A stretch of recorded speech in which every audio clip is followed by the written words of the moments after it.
Lalo kang gumanda dahil sa buhok mo. Alam mo anak, ang swerte-swerte ko talaga sa'yo. Ang ganda-ganda mo na, ang bait-bait mo pa. Alam mo bang kahit na ano gagawin ko para sa'yo, kahit na anong klaseng trabaho pa yan papasukin ko, mapag-aral lang kita. Ayoko kasing habang buhay nakatira ka sa ganitong klaseng lugar.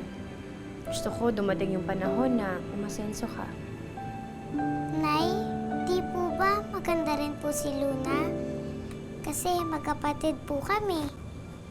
Magkamukha po kami.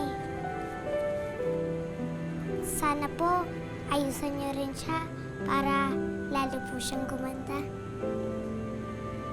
Ayusin ko lang yung gamit mo ha, tas alis na tayo.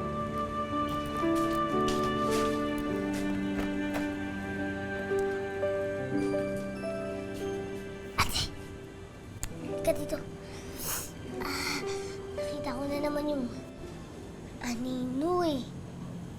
Ayan ka na naman eh. Kanina, sabi mo, andito yung anino. Tapos, si nanay lang pala. Nakakala mo lang yun. Hindi. Nakita ko talaga siya. Siguradong sigurado ako. Ba't ba ayaw kanyang tigilan?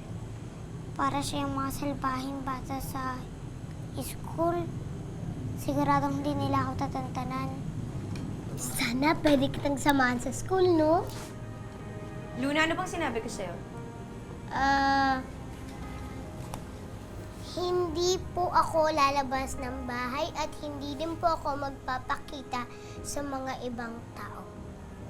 Para sa'yo rin naman yun eh. Pag lumabas ka at tinukso ka nila, baka mamaya kung ano pang magawa nila sa'yo. Kaya makinig ka na lang kay nanay, ha? Opo.